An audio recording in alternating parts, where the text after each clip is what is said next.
Good morning. Yesterday, a couple came to see me at the hotel. They had written to me in Boston, and I arranged for them to come yesterday. He is 42, she is 33. He's a graduate of a business school. He started a business which is now grossing $80 million. He did that in 7 years. They have been living for the past 3.5 years on what Carl refers to as the fast track. That is, they have been realizing all of the benefits of affluence. You want a house? Let's have a house. You want a bigger house? A bigger house. Should we travel here? Let's go here. New car? Yes. Of course, yes, yes. They have a 20-month-old child. 6 months ago, the wife was diagnosed as having cancer of the liver. It has now spread to the bones. She's been in treatment in Texas, and they've now decided to discontinue all treatment. She is a beautiful woman, now quite thin. So 6 months ago, something happened in their lives, so profound and so dramatic that it stopped short the game of their life. And it led them to ask some very profound and soul-searching questions. Especially for him, the questions of what am I doing with my time and my life? What is my bottom line? And for her, what is death about? And how do I deal with the issues of healing, and healing into life or healing into death, and so on.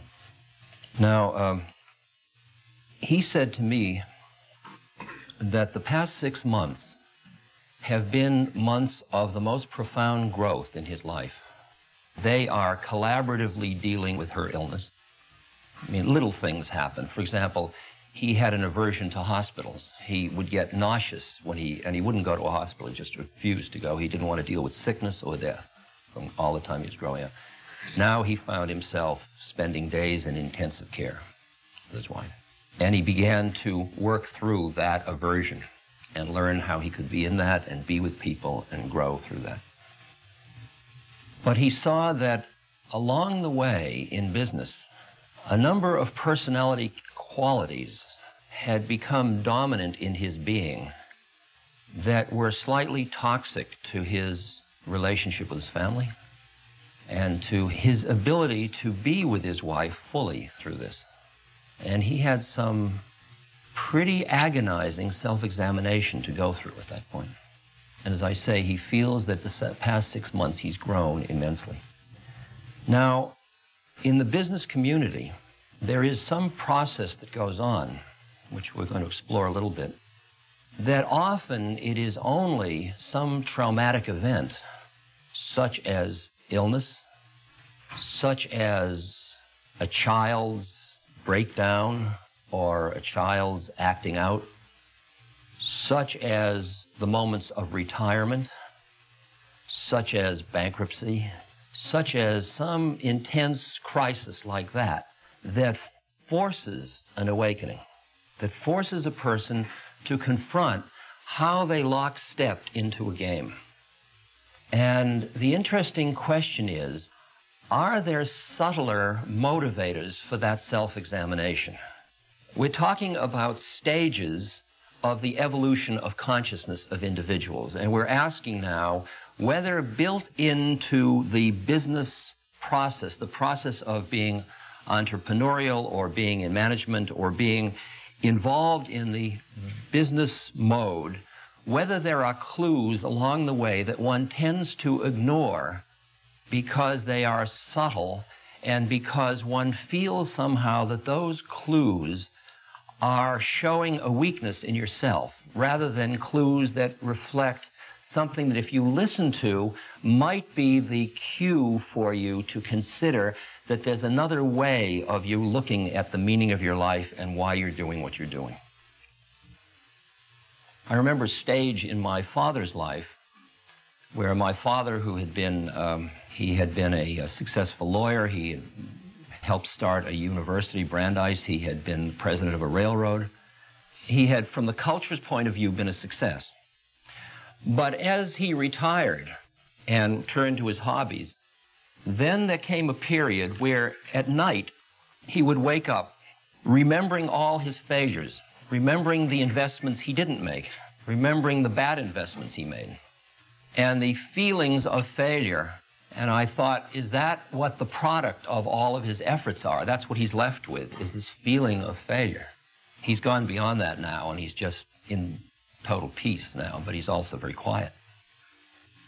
And then I see also people in business. I saw this more years ago than I see it now. There's a little more consciousness in the business community than there used to be. I don't really know a lot about business. I think you all realize that probably at the outset. I mean, everything I invest in loses, so I think you should know that at the outset. So, and I just know really from, like in the old days when my father was chairman of the Brandeis and head of the Joint Distribution Committee in Jewish Charities, I used to play gin rummy with his rich friends. And we'd play on somebody's yacht in Miami. And I'd meet a man who was in his 70s, whose company was on the New York Exchange, and he had just moved all his mills from the New England area to the Tennessee area. And he was in his 70s, and he was complaining and such headaches, and he had many millions of dollars. And I said to him, why did you do it? Why do you keep doing it?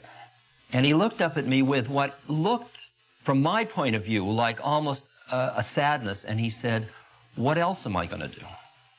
And I felt at that point the pain of getting locked into a game, a model of oneself that you couldn't transcend because the reinforcers were too strong for staying in the thing. So what I want to look at is some of the subtle, not so subtle, things that are clues in business life that might resonate for you, and if they don't, fine. You are probably well beyond them, or you may be still not realizing them. Who knows? We'll allow for both possibilities.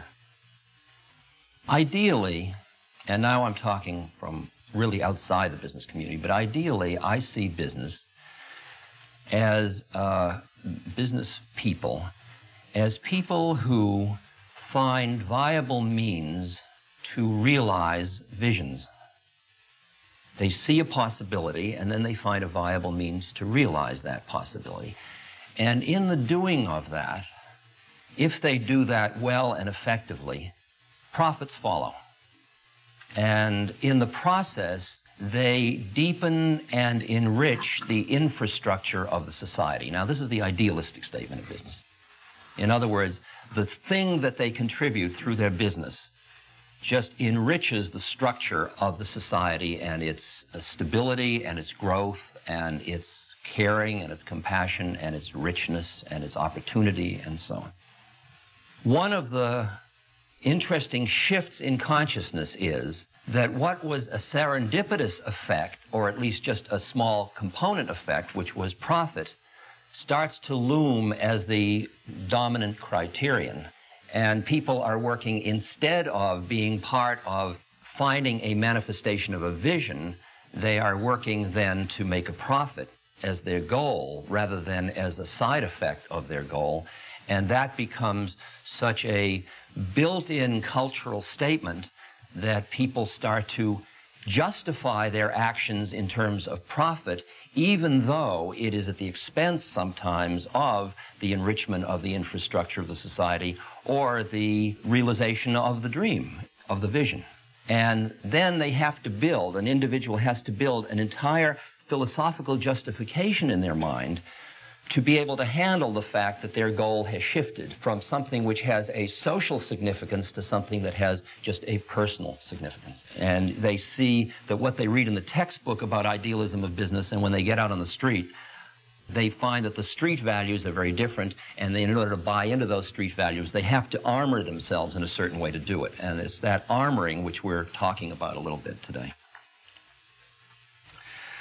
Now, because of this particular group that I'm speaking with, this is not the disenfranchised or the homeless. I assume. Unless I got my schedule dates mixed up. I think that one of these subtle issues we are reflecting about today is the issue of the effects of success. That is, if you invest in a myth in a culture, and that myth says, those who do such and such get such and such, and then they are happy. And you do such and you get such and such, then you are happy. Or are you? Right there is where the edge is, right at that point. Some people who have been very successful in this culture, who have won in a big way, and in their early wins, they were part of the moving towards success, and they were very, very excited, and each win was another marker along the way. Then, as they got a greater margin of success, it was harder to see it as a path because they saw that the difference, for example, between having 20 million and 80 million wasn't going to really change the style of their life that much. It was going to put them in a different league with other players, but it wasn't going to change the style of their life that much. And they began to feel that the excitement or the feelings of the gratification that success brought with each act started to diminish as the successes got greater and greater, which is a very strange experience. You would think they would get higher and higher, but they don't seem to. The early successes, when you just begin to make it, the person that just starts as a self-made person and then makes the first good deal, there's a certain gratification, but the 80th deal is a very different kind of psychological experience than the first deal. You do a thing, it gives you a certain feeling of happiness or fulfillment or pleasure, and that is just like a rat in a maze, that the animal learns to turn right and get a pellet. You get that certain feeling. Everybody looks at you and smiles. You're doing well, you're doing wonderfully. Come be with us, let's have lunch together. And then at that moment, you are motivated to try the next one and the next one. And that is the root of what often turns out to be an addiction or an obsession. I was with a man a few weeks ago in New York City.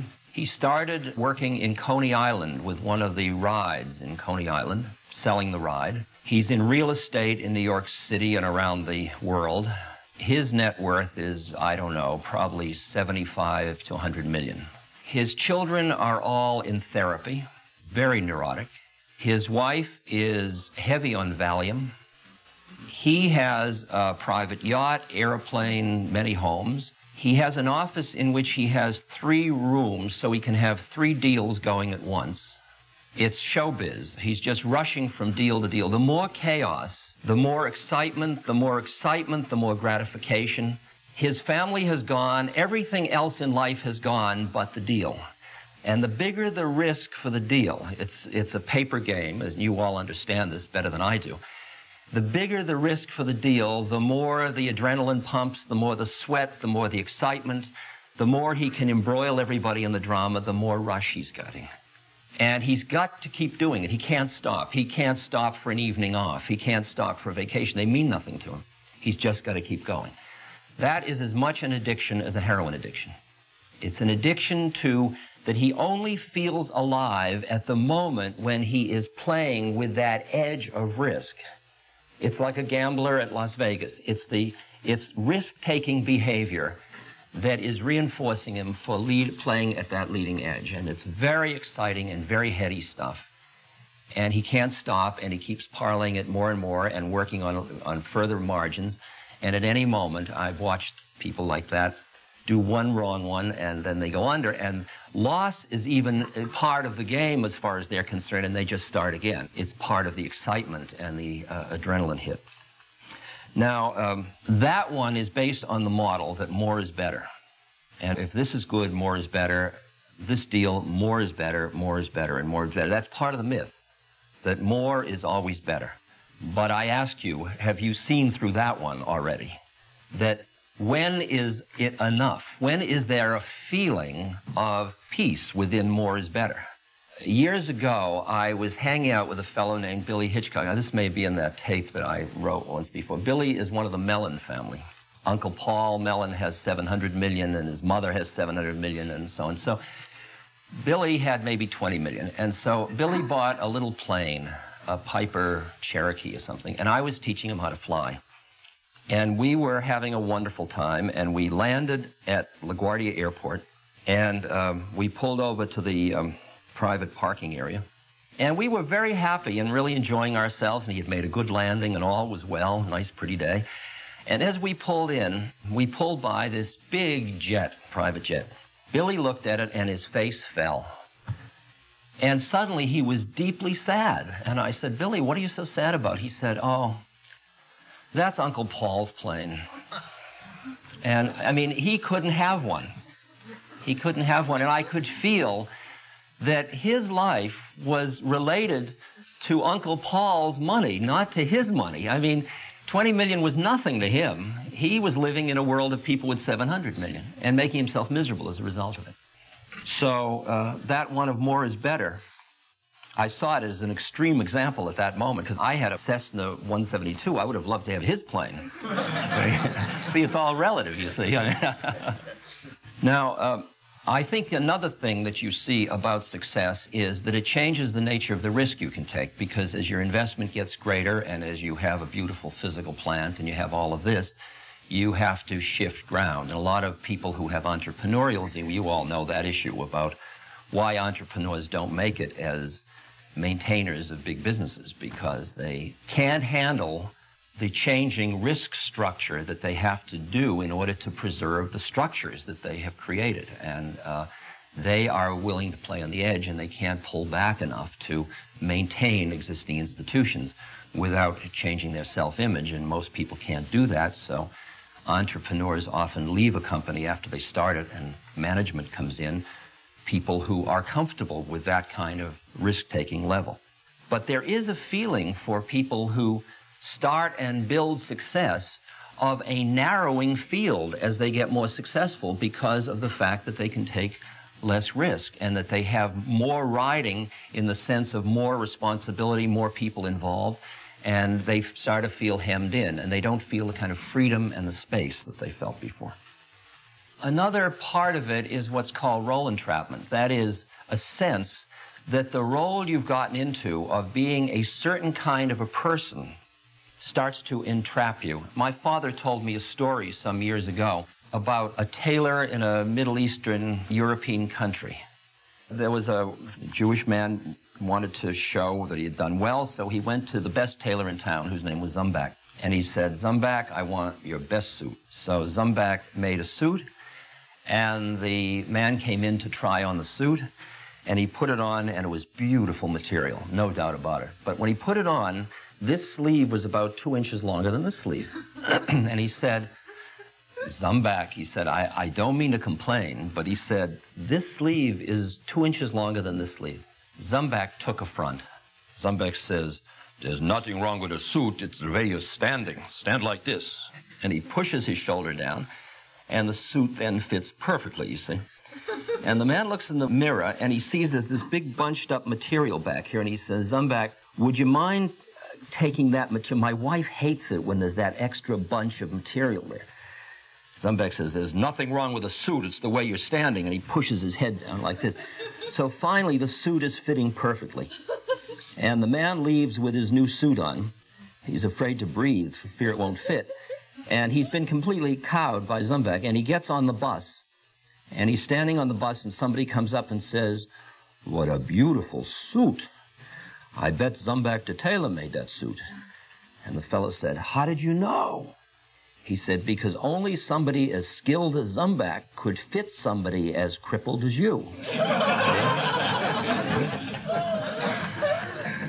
Now, the feeling often of role entrapment is that you have gotten into a suit and everybody's saying, what a beautiful suit, except your spine is out of whack and you're feeling inside not the same, not as good.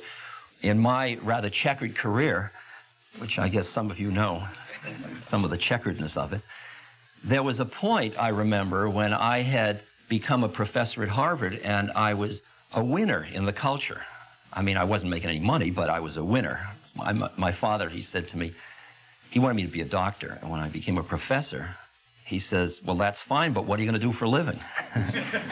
So, but at any rate, there I was, a professor, and for most people, except my father, I had won. And people treated me with great respect because I was part of a symbolic institution of great, and everything I said people listened to. And they thought I was wise. And every day I'd go to work, and everybody would reward me all day. And I was teaching human personality and motivation, and Freud, and all the latest stuff. So that if anybody should be happy, it should be me, technically. I mean, if we wise persons knew what we were talking about, why shouldn't I be it? But I go home and I get into the bathtub and I'd be a neurotic mess. And I decided I would feel somehow that it wasn't good enough. I didn't feel fully satisfied inside, and I thought, it must be me. So I went into analysis and therapy. And what I met was a therapist who was wearing another form of Zumbach suit. And he said, I'll tell you what, I'll teach you how to wear my suits. You don't have to wear your suit, which I learned. And then I became a Freudian therapist, and I had this suit on. And then I got a new role model and a new identity. And when people walked down the street, I didn't see people. I saw psychosexual stages. I saw early anal retentives and late phallics and stuff like that.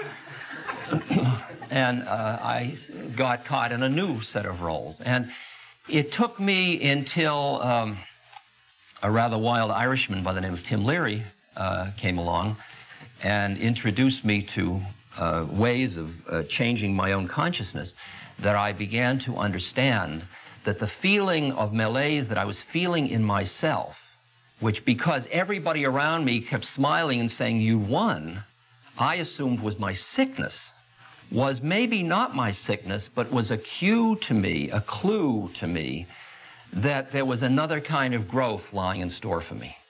And that maybe that feeling wasn't something to be treated as pathology, but rather something to be treated as something worth exploring. And that did guide the rest of my life. Some of the side effects of success, interestingly enough, one of them is boredom. You've learned a skill that you know how to do very well, and you keep repeating it. It's just like making pizza. I mean, you can be a big deal maker, but it's still the same thing after a while. You know just the ingredients to put the game together, and it worked. And you keep playing the same one over and over again, and you've got a strategy, and it works. And you start to get bored by the finiteness of the game and the finiteness of your role. And the problem is it's working, and it's giving you all the fringe effects, but the thing itself you do every day starts to bore you. And the way people respond to boredom, it's interesting how aversive people experience boredom to be, especially people who have become successful because they are doers. We have a funny distinction between doers and beers. Beers just sit and be. Doers are always doing it. I'll mow the lawn. Here, let me help you. I'll do this. What do you say? Let's go. And their vacations are exhausting. I mean, they come back from their vacation needing a vacation because they are so exhausted because they can't stop doing. Because they got rewarded for doing, and that's the style they have in life. And what happens to somebody that gets bored, that's a doer, is they just do harder. And they do more, and they keep doing more until if you watch them, it is exhausting to watch a doer being bored. Because they are so busy avoiding the boredom. Because the boredom is so real for them. And that kind of fast action to avoid boredom has connected with it, and the anxiety about seeing the trap that you're in and not knowing how to get out of it, because all your models of how to get out of it were just to do more of it. Can you hear that issue? If I do something and do more, I will get out of it, and that's the one you learned, and then it doesn't feel great, but I'll do more of it in order to feel better out of that one. But after a while, the more you do, the worse you feel, because you're beginning to see the handwriting on the wall that it's not going to do it for you. These are the cues I'm talking to you about that can force growth prior to a trauma, prior to a total breakdown of the system. I think it was Jesus who said, "What profiteth a man if he gain the world and lose his soul?" We're talking a little bit about that, the idea of more is better and accruing stuff. stuff, more stuff, so that your life becomes stuffier and stuffier, and you've got garages full of stuff. You want to see my stuff? Come see mine. I've got 2 houses full of stuff. I mean, it's just stuff and stuff and stuff, and it keeps collecting. Because when you feel that bad feeling of boredom or finiteness, then you are absolutely a mark for the advertising industry, which says to you, if you buy this car that's going to give you this certain driving experience, you won't feel that feeling. And they know exactly, they meaning us, I mean, we are the advertising industry too, know exactly what feeling that is you're playing with in advertising. The feeling of I'm not potent enough, the feeling I'm not beautiful enough, the feeling I'm not successful enough, the feeling I'm not happy enough, I'm not free enough, I'm not stimulated enough. The whole idea of more and different is going to be better.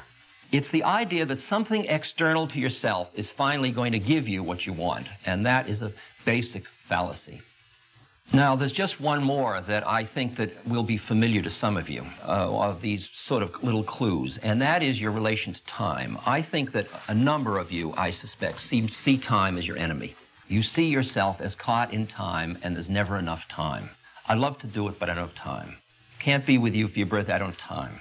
And you feel like you are running against time so much of the time. I mean, I've been in that so often that out of my basically greed, I want more on my plate than I can digest, and then I am running like the rabbit. I can't stop, and I can't do it because I don't have time. And they say that the secret of what we're talking about today is to snatch the pearl of freedom from the dragon time and get into another relation of time, so that instead of time using you, you are in another relationship to time, and that's part of what we're going to be talking about today.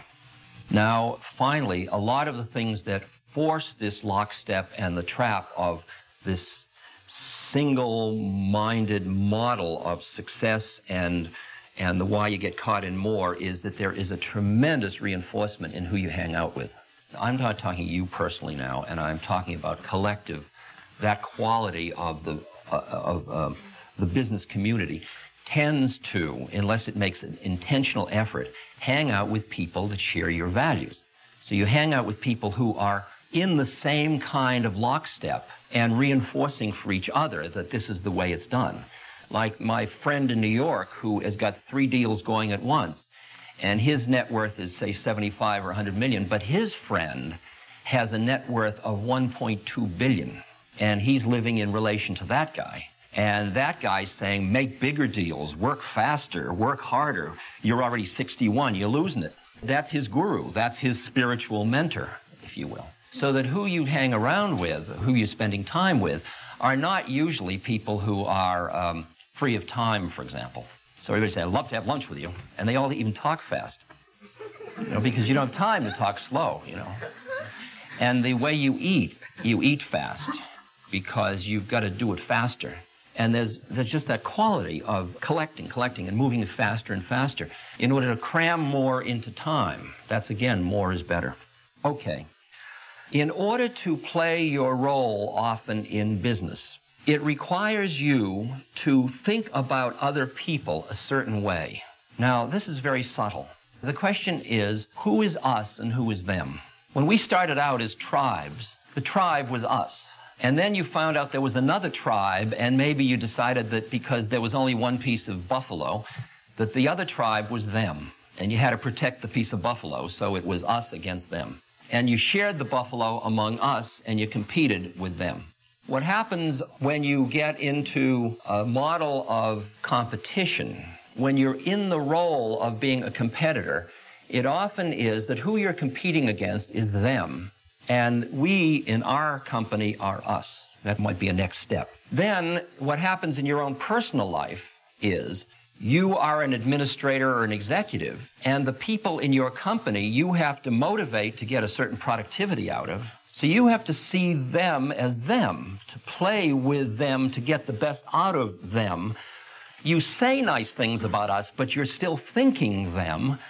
I mean, am I pushing too hard, or can you hear any of this? So that they are them, and you are now, us is the executive coterie that runs it. But the executive, you're the top executive. The executive coterie, they're waiting for the misstep. because they've trained just like you did in the same school. So at some level, your colleagues in your own company are a little bit them. See? Well, you say, at least I've got my family. You know, they're us. See? My family's us. But now your wife is very bugged because you're spending so much time at business. But she doesn't understand, or your husband, and he doesn't understand how consuming this is. And because they don't understand, then they are them. Do you hear the whole process of what is called alienation in the culture? In order to realize the goal you wanted, you had to make everybody around you, the kids, they don't understand. It's a different generation. They're screwing up. You know, they were good kids, basically, but that kind of feeling at times.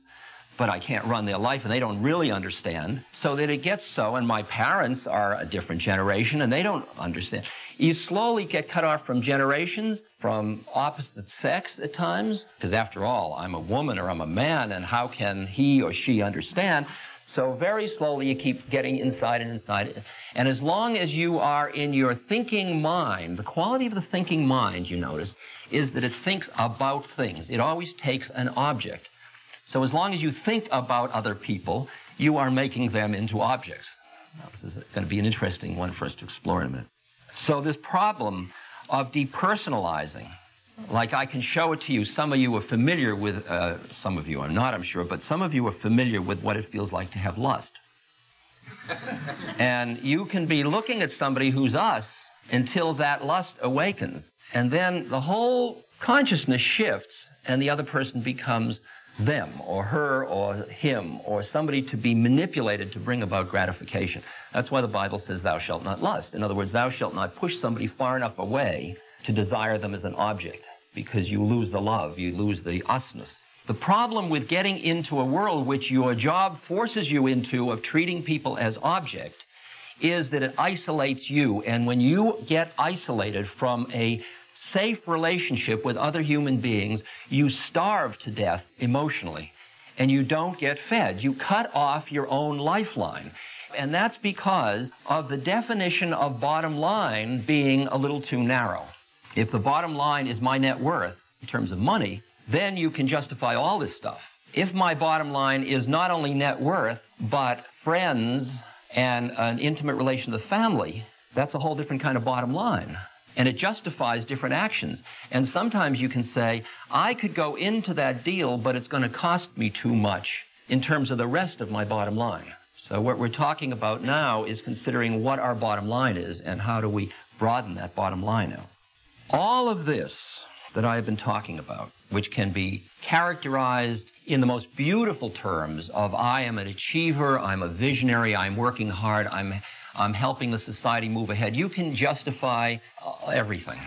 Or you can put it in the negative terms of, you usually do it about somebody else. Say, she's hard-driving, impatient, relentless, cynical, and judging. That's the negative way of looking at it. The other way is I'm assertive, responsible, seeking, working hard, etc.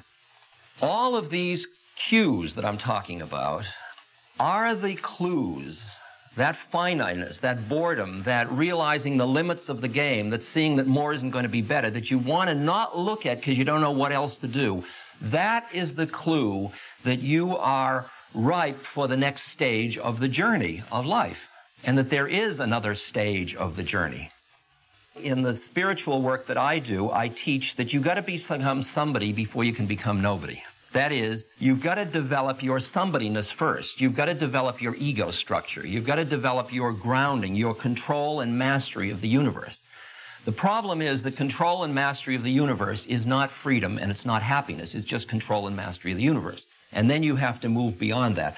So in the stages one goes through usually, it's material control first. That's mine, this is mine, this is mine. And then there's the next one of you move up into the psychological thing when you've got your base camp together.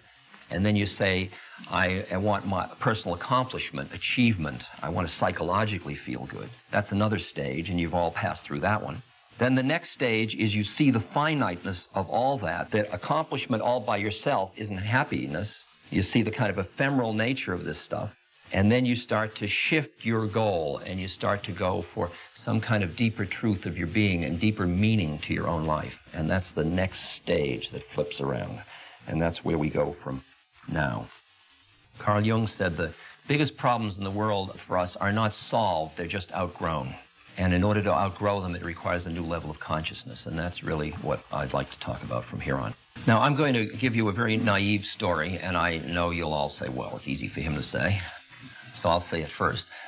Back in the early 70s, I did a series of radio shows on a radio station in New York, WBAI, and one in Montreal. And excerpts from these were made into a set of records. And I read holy books, and I did chanting, and I answered questions from telephones. It came out as a 6-record album, and it had a beautiful book in it with very beautiful printing and calligraphy and stuff like that. And it was in a box, 6-record album, and we mail order sold it for $4.50.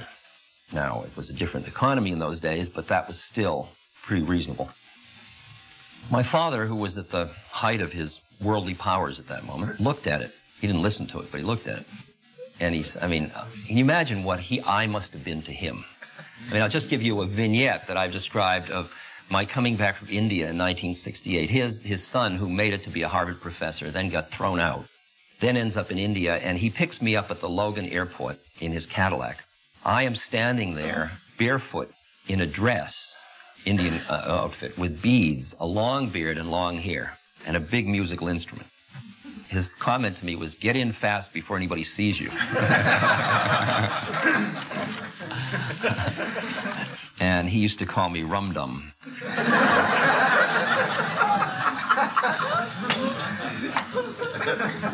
It's better than my brother. He called me Ramdas. At any rate, my father looked at this album. He said, this is an impressive piece of work. I said, yeah.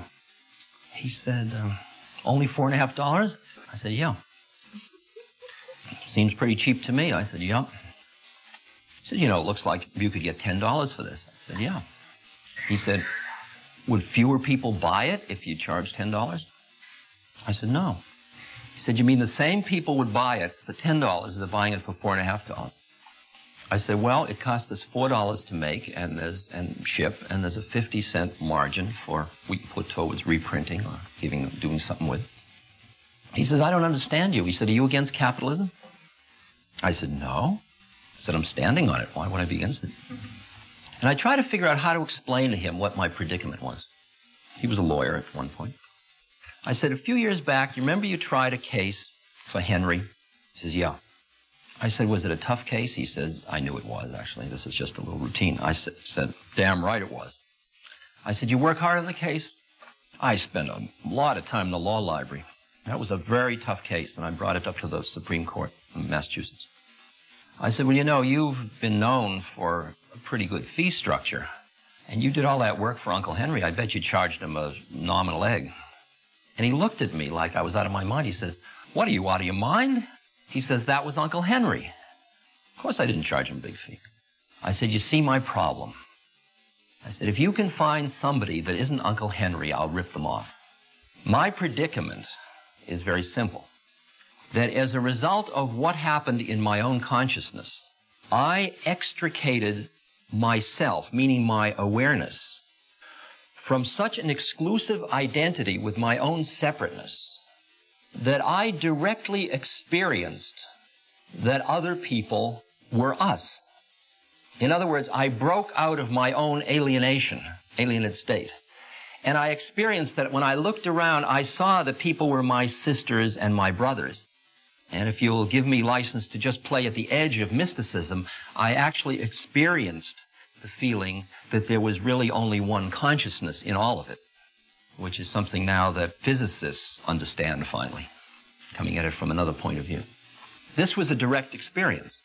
So that if you look at planes of consciousness now for a human individual, there is one level at which you are a separate entity, and everything else in the world is it or them or other, in which you are very little and it's very big, and it's very frightening, and your biggest fear is your own death because you identify with this separateness and that thing can die. So a lot of your action is to ward off the threats to the loss of that separateness. Then there are planes of awareness where your awareness breaks out of that identification, and you experience the feeling that you are part of a community in which you look and you see other people. Like the image that I use again and again in almost every lecture is that when you look at another person, what do you see? When you look at me, on the physical plane, what you see is a 55-year-old balding gentleman, attractive gentleman. Okay? Okay, that's what you see on the physical plane. Then you shift the ground a little bit, shift the lens a little bit, and you see personality. And what you look when you see a warm, personable, seeker after truth, teacher, etc., etc. You see my social, psychological identity. Now, there are many, many planes. But let's flip to another one where you look and you look into my eyes. What you see is another awareness just like you, but it's packaged differently. It's what the Christians call the soul, and the eyes are the windows to the soul. It's where you look behind the matrix of individual differences, that is body and personality, to see another awareness, another entity just like you looking back. No different than you. It has a different agenda because it's packaged differently. Now, when I see that and I experience that the minute I meet you in that place behind our individual differences and we recognize one another, there is an incredible rush or an incredible release of energy or an incredible feeling of I have met us. I have met us. I have come into a space of sharing which opens me up, which feeds me instead of my relationships alienating and separating me. This relationship makes contact and I get some energy from it and my heart opens a little bit. Then I see this tastes so good and it feels so wonderful and I am so at home in it. Then I get terribly greedy to be in that, and every time I come back into my separateness, to my alienation, I start to feel pain and separateness and loss. And you begin to feel your awareness moving through these planes. And you begin to observe what it is that, quote, brings you down. What catches you back up in your own separateness? What catches you back up in your alienation? See, there are two stages of this. One is where you start to recognize that you are much more than you thought you were, that you were shortchanging yourself tremendously because your intellectual mind was treating you as an object because it thinks about objects. And you were so invested in your thinking mind that you couldn't escape this objective dualism, this kind of reality. And as you bring your awareness back out of it or acknowledge those parts of you where you have been out of it. See, the situation is that everybody gets out of their thinking mind all the time. They do it in sex. They do it in skiing. They do it in the headiness of a deal, where they so are immersed in the moment that they lose their separate sense of identity. And they transcend it and they feel alive and juiced and fulfilled by the moment. And that's why often people do things like surfing or skiing or motorcycling or something that brings them very close to the edge, because it engrosses them so fully in the moment that they transcend the models in their head that keep them separate, and they experience a connection to the universe, and they feel fed by it. They feel they're part of everything. You could think of it as addicting, and most people that are in business know how to get there through that edge of risk-taking and gambling, but they have ruled out other ways of getting there.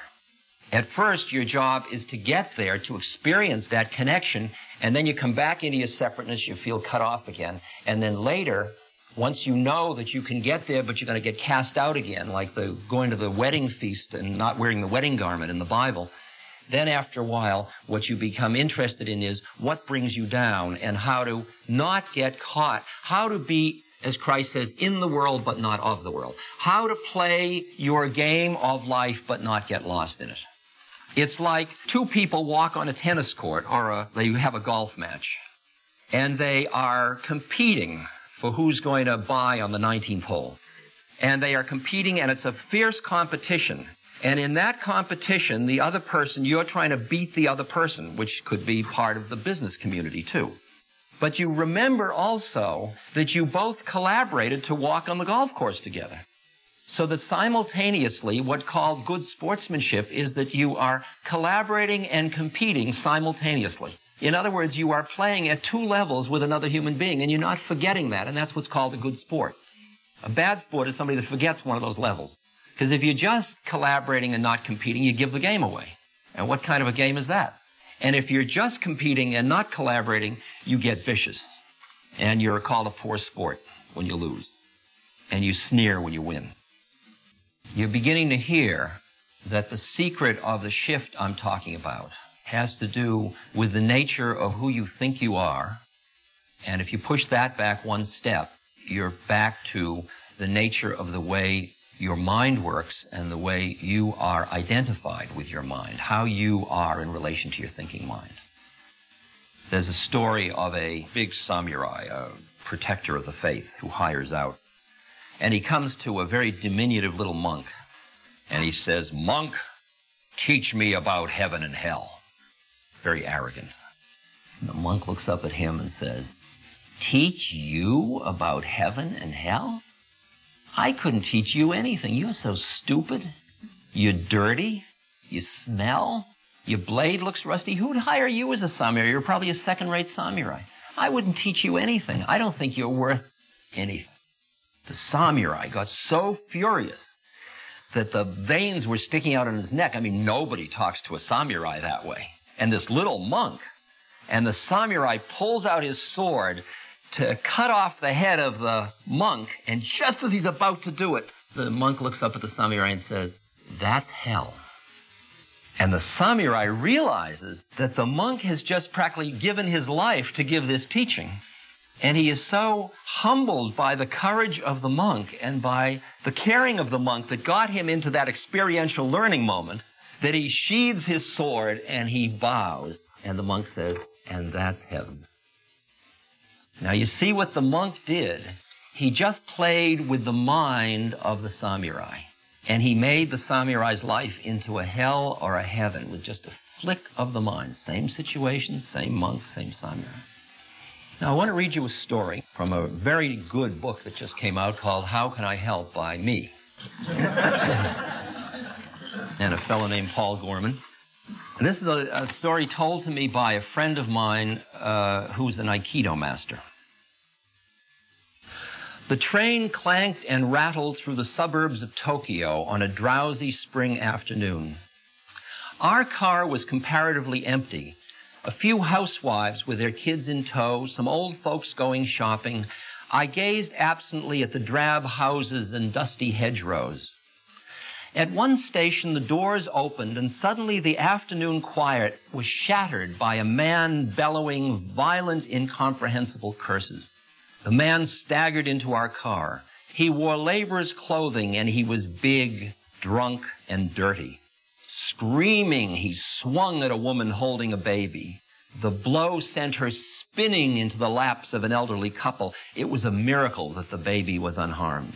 Terrified, the couple jumped up and scrambled towards the other end of the car.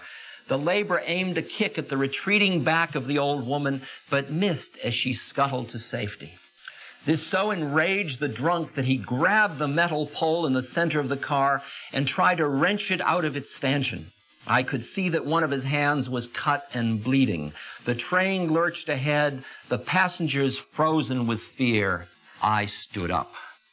I was young then, some 20 years ago, and in pretty good shape. I had been putting in a solid 8 hours of Aikido training nearly every day for the past 3 years.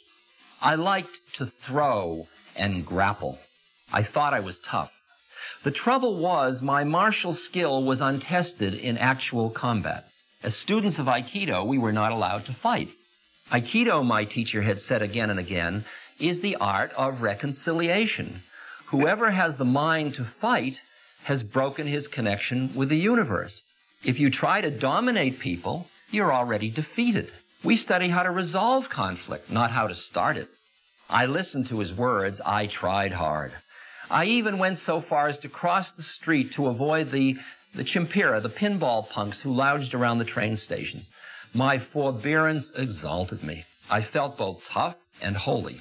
In my heart, however, I wanted an absolutely legitimate opportunity whereby I might save the innocent by destroying the guilty. This is it, I said to myself as I got to my feet. People are in danger. If I don't do something fast, somebody will probably get hurt. Seeing me stand up, the drunk recognized the chance to focus his rage. Aha, he roared. A foreigner. You need a lesson in Japanese manners. I held on lightly to the commuter strap overhead and gave him a slow look of disgust and dismissal. I planned to take this turkey apart, but he had to make the first move. I wanted him mad, so I pursed my lips and blew him an insolent kiss. All right, he hollered. You're gonna get a lesson. He gathered himself for a rush at me. A fraction of a second before he could move, someone shouted, "Hey!" It was ear-splitting. I remember the strangely joyous, lilting quality of it, as though you and a friend had been searching diligently for something, and he had suddenly stumbled upon it. Hey! I wheeled to my left, the drunk spun to his right. We both stared down at a little old Japanese man. He must have been well into his 70s. This tiny gentleman sitting there immaculate in his kimono. He took no notice of me, but he beamed delightedly at the laborer as though he had a most important, most welcome secret to share. "Come here," the old man said in easy vernacular, beckoning to the drunk. "Come here and talk with me." He waved his hand lightly.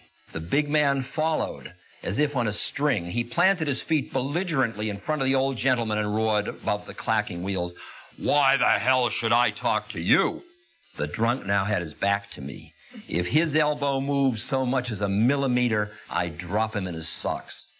The old man continued to beam at the laborer. "What you been drinking?" he asked, his eyes sparkling with interest. "I've been drinking sake," the laborer bellowed back, "and it's none of your business." Flecks of spittle spattered the old man. "Oh, that's wonderful," the old man said. "Absolutely wonderful. You see, I love sake, too. Every night, me and my wife, she's 76, you know, we warm up a little bottle of sake and we take it out into the garden and we sit on an old wooden bench. We watch the sun go down and we look to see how our persimmon tree is doing. You know, my great-grandfather planted that persimmon tree. We worry about it after those ice storms we had last winter. Our tree has done better than we expected, especially when you consider the poor quality of the soil. It's gratifying to watch it. We take our sake out even in the rain." He looked up at the laborer, his eyes twinkling. As he struggled to follow the old man's conversation, the drunk's face began to soften. His fist slowly unclenched. "Yeah," he said, "I love persimmons too." His voice trailed off. "Yes," said the old man, smiling, "and I'm sure you have a wonderful wife." "No," replied the laborer. "My wife died." Very gently, swaying with the motion of the train, the big man began to sob. "I don't got no wife. I don't got no job. I don't got no home. I'm so ashamed of myself." Tears rolled down his cheeks. A spasm of despair rippled through his body. Now it was my turn, standing there in my well-scrubbed youthful innocence, my make this world safe for democracy righteousness. I suddenly felt dirtier than he was. Then the train arrived at my stop. As the doors opened, I heard the old man cluck sympathetically. My, he said, "that is a difficult predicament. Sit down here and tell me about it." I turned my head for one last look. The laborer was sprawled on the seat, his head in the old man's lap. The old man was softly stroking the filthy, matted hair. As the train pulled away, I sat down on a bench. What I had wanted to do with muscle had been accomplished with love.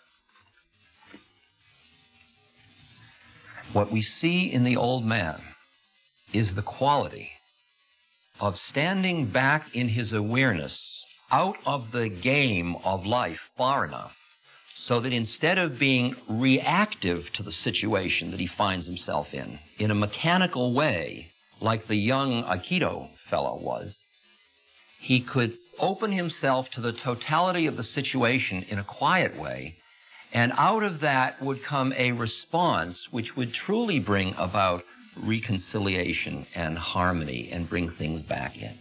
In other words, from an effectiveness of playing the game of life, there is a stance where your mind is that increases your effectiveness in the game, and it also liberates you from being entrapped by the game.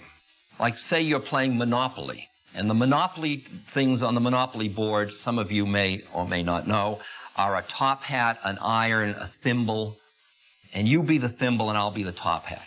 Now, the question is, are you a thimble or a top hat, or are you somebody playing with a thimble and a top hat? Well, you don't get lost in that too much. Well, I'd ask you the same about business. Are you an executive? Are you a CEO? Are you a president? Or are you a being who is being a president, CEO, whatever that is? In other words, where is your awareness in relationship to your role?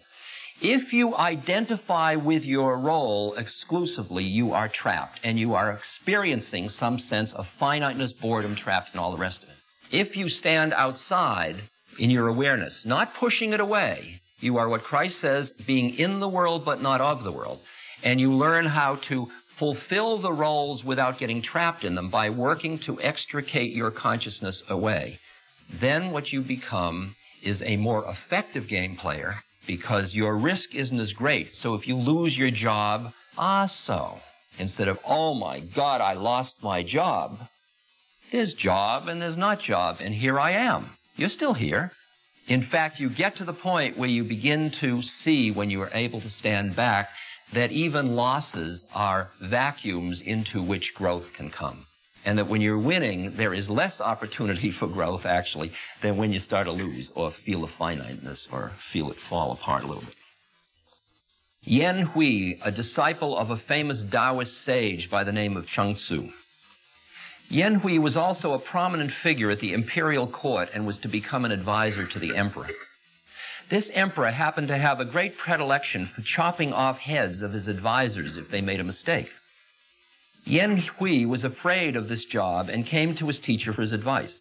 He said to his teacher, I don't think I'm sufficiently enlightened to be safe in this exalted position. Chuang Tzu said to him, in that case, you must retire and practice mind fasting. Yen Hui asked, what is mind fasting? Chuang Tzu gave him the following instruction. Now, this may be a little far out. When you want to hear with your ears, don't listen with your ears. When you want to see with your eyes, don't look with your eyes. When you want to understand with your mind, don't think with your mind. Listen, see, and understand with what he calls the Tao, or the deeper intuitive wisdom of your being. In other words, go for a deeper part of your knowing mind rather than your intellect. Yen Hui retired and spent 3 years practicing this discipline.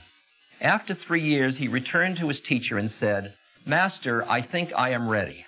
Chuang Tzu said, well, prove it. So Yen Hui said, before I practiced mind fasting, I was sure I am Yen Hui. But now, after I have practiced mind fasting, I have come to realize that there never was a Yen Hui. The teacher said, you are ready. Now, that's a lot, but my statement is, my suggestion is, where did you learn who you think you are? You learned it from your parents, you learned it from the school, and you built a structure or a model, which is called an ego structure, in your mind of who you think you are. And then it comes like a mine net around you. So you go down the street and you enter into conspiracies with each other, saying, I will make believe you are who you think you are if you will make believe I am who I think I am. And we enter into these games to keep reinforcing our models of who we think we are. We dress that way, we look that way, we project it of who we think we are all the time. And we get trapped in it. And it turns out to be too finite. You are shortchanging yourself because you are much more than any model you can have of who you think you are. And finally, when you're ready for that next push, you start to go deeper and you start to become interested in those methods that allow you to escape from the structure your mind has created so that the structure is available as your servant, but not as your master. In the spiritual traditions, they say an intellectual who is proud of his intellect is like a prisoner who's proud of his cell. Now, you may decide, I'm a flake. That's perfectly reasonable. I might if I were in your position, too. But I would now like to quote from a man who was a vice president of AT&T. Can't resist. This is the last page of his book. His name was Robert Greenleaf. He said, awareness behind conscious intellect I see as infinite and therefore equal in every human being, perhaps in every creature. The blinders which block our conscious access to our own vast awareness are the uncompensated losses we've sustained, the errors we have acquired from our cultural inheritance, from the undigested residues of our own experience, and from our own conscious learning. Remove the blinders from your awareness by losing what must be lost, the key to which no one can give you but which your own inward resources, rightly cultivated, will supply. Then set forth upon your journey, and if you travel far enough, filling the voids of loss with the noblest choices, you may be given the secret of the kingdom, awe and wonder before the majesty and mystery of all creation. The shift in perspective that is required for the next stage of the journey is the realization that everything that you thought you were is only part of who you are, and the desire to cultivate, if you will, the meta-system of which the ego structure is only a subsystem. And the problem is that a subsystem can never understand a meta-system. And that is why in the biblical injunction it says, lest ye die, ye cannot be reborn. In other words, you can't realize your larger system if the smaller system keeps trying to explain it away or control it. That is, the rational, intellectual, analytic mind has gotten you to just where you are now. Now the question is, can you see? It's like you use a boat to cross an ocean. You get to the far shore. Do you then have to portage? Do you have to carry it with you? Or can you let it go and now be on another medium in another way? That journey of going beyond your own, the tool that you have mastered, but now letting the tool go for a moment. The trap, of course, has been that you thought you were the tool. Cogito ergo sum. I think, therefore I am. The fallacy of that is that it's the reverse way. Behind that is I am and I think. And the thinking mind is your servant, while for most people the thinking mind is their master. And as you cultivate that meta-awareness, that other part of your being, that what's called the intuitive heart-mind, the sin-sin in Chinese, the Atma in Hinduism, there's names for it in every system. As you cultivate this meta-system, then you learn how to delight in the forms of the play. You learn how to work in the business world. It doesn't mean you give up the game. It means you give up the vantage point from which you're playing it. So you no longer have to milk it for the success because you're not so busy identifying with your separateness that you need to keep proving again and again that you're adequate, that you're good, that you can accrue more, so that the journey of the separate individual now starts to balance with that part of you that is identified with the totality. So your actions are coming out of a much more interesting place. So that your action is the coming together of a number of strands in your being. Because you and I are human, and what that humanity represents is a creative tension between our animal humanity and our, if you will, awareness or divinity or spiritual consciousness. And it's only keeping both of those in balance, so you keep both of them honored, does the game become interesting. Everything short of that is just, is it your piece of meat or is it mine? And then I go in and lick my paws and I got my cave. And if you're going to the next level out, the work begins inside your own head. It does not begin in manipulating the environment. It begins in manipulating the furniture right in here and where the identification is. There are two little stories of Mahatma Gandhi. One is he started to lead a march of protest against the British. And after a few days, he saw that it was going to have some bad consequences, and he stopped the march. And his lieutenants came up to him and he said, Mahatmaji, You can't do this. People left their jobs. They're taking great risk. They're here behind you. You can't stop now. And Gandhi said, I have a mixed understanding. I'm only human. I don't understand it all. My understanding of truth changes from day to day. My commitment is to truth, not to consistency. I'm sorry if that upsets you. A lot of us have built our security on consistency, on being who we thought we were and projecting it outward. Is it possible that you, at your stage of life, can allow for a discontinuity, to allow a shift of consciousness into another way of being? Or is your commitment to consistency greater than your commitment to truth? It's an interesting one. And you will notice that the entire circle of the people around you count on consistency. They don't count on truth. They count on consistency. But what you can offer them and yourself, finally, is a reaching for the truth. That becomes part of your bottom line. And in the course of it, it may not be consistent. The other part of Gandhi that I want to talk about is he was on a train and it was leaving a railway station. And a reporter rushed up to him and said, Mahatmaji, give me a message to take back to the people in the village. The train was already moving. Gandhi took a paper bag and he scribbled something on it and he handed it out. And what it said was, my life is my message. I think that applies to every one of us. What you are offering back into the universe is what you are. What you are, all of it. If you, in the zeal to do well in business, have had to separate means and ends and have not realized that means and ends are a piece, and you use means that are divisive to the human condition in order to bring about ends that are good, realize that that is the statement that you are projecting into the world. It's like you try to bring about peace with anger in your heart. What you do is sow the seeds of anger. Look and see at your totality of your life. Ask it of yourself. Is the way I am with all the people around me, is the way I use my resources, is the way I enter into business, is the way I am with my family, is the way I am in relation to silence, aloneness? Am I ready to stand up and be counted as I am and say, this is what I offer to all of you? Or do I say, don't notice me, notice my product?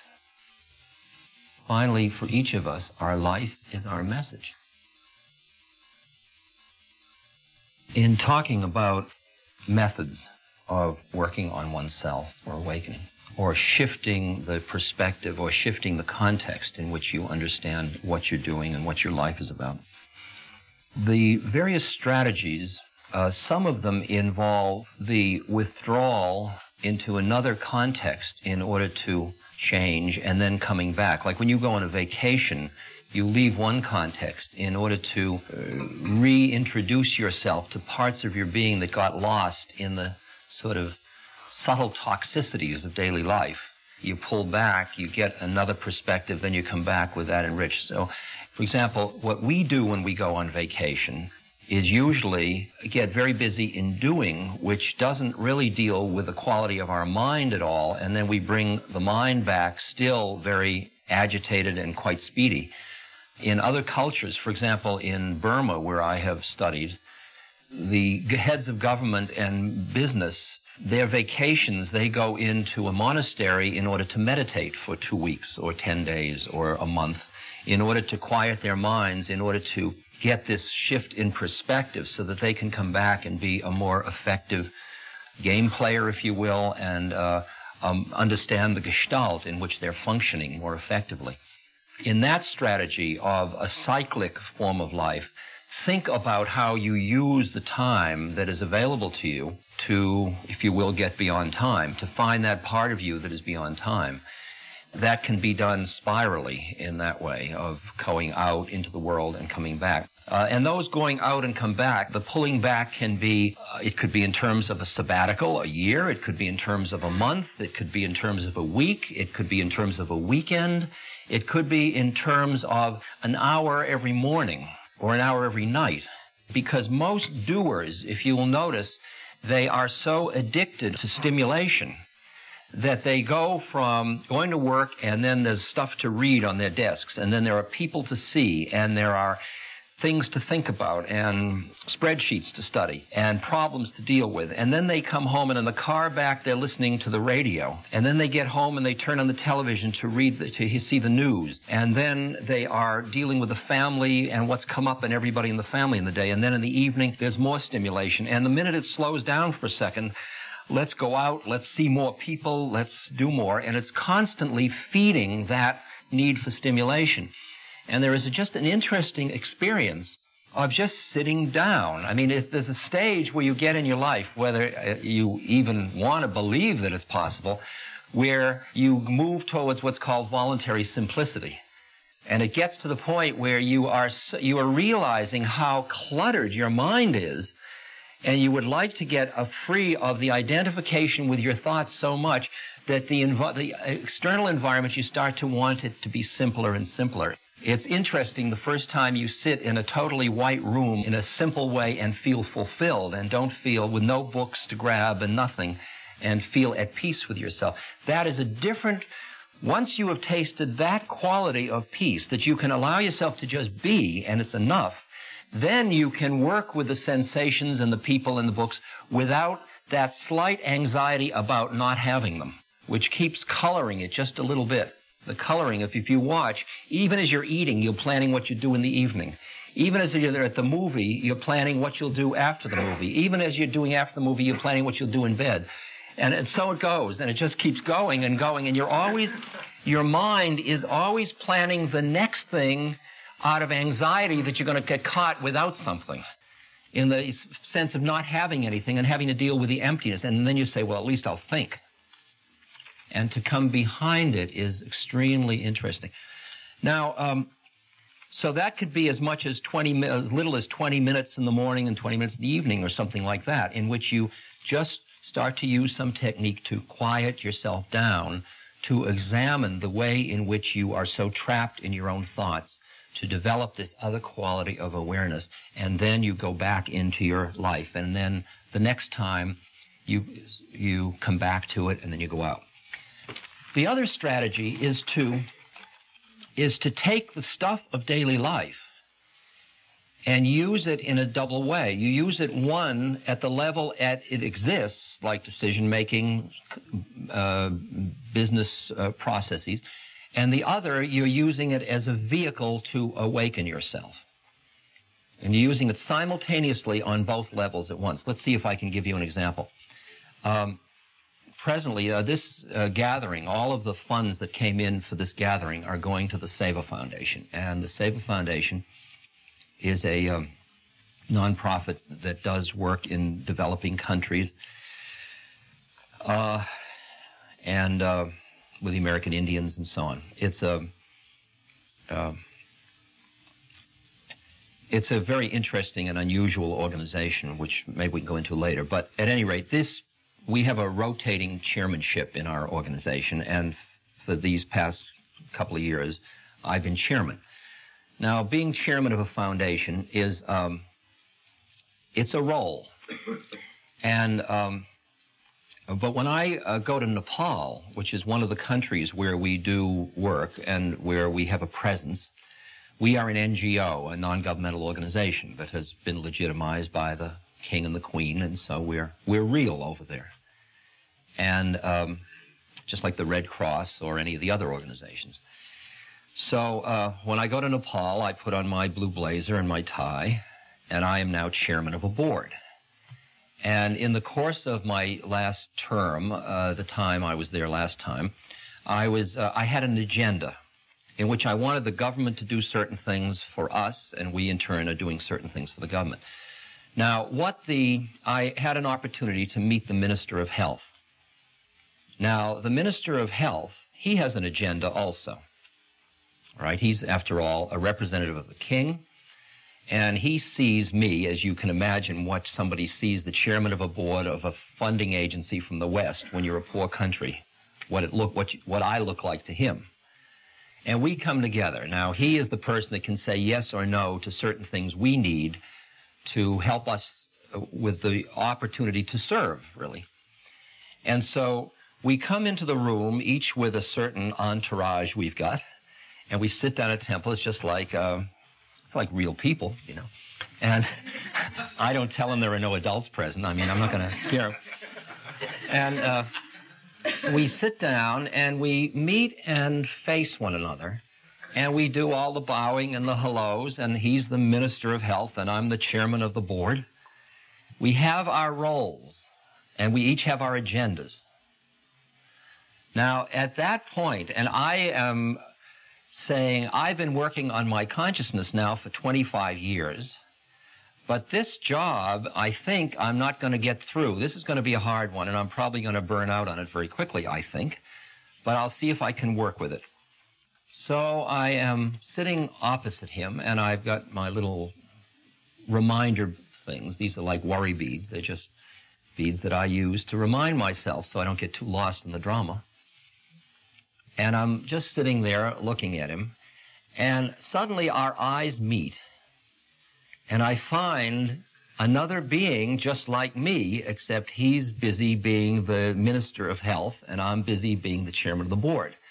And we just met for a moment behind our roles as two fellow beings. Now, for an Easterner, that's much easier to do than a Westerner, because they're trained to do that. I mean, that's part of what their acculturation process is, unlike ours. For me, it took me 25 years to realize that I was a being who was being chairman of a board rather than the chairman of the board. For him, he was trained to fulfill a role without getting lost in it. So that when we meet and suddenly there is this delight. And we meet as two beings who are sharing the dance, if you will, of forms. And then we go into the game just as a Monopoly game, with his agenda, but instead of him being his agenda and me being my agenda, we are two beings who are meeting here and playing as two people, Minister of Health and Chairman of the Board, and dealing with our agendas. And we're dealing with it from a collaborative place in that we both would like to end suffering.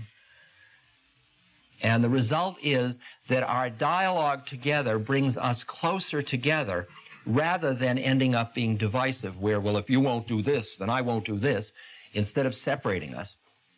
It's just like Russians and Americans, or any people where they come together in a dialogue, whether they can meet in what's behind it as well as being in their separateness, can they meet in their unity.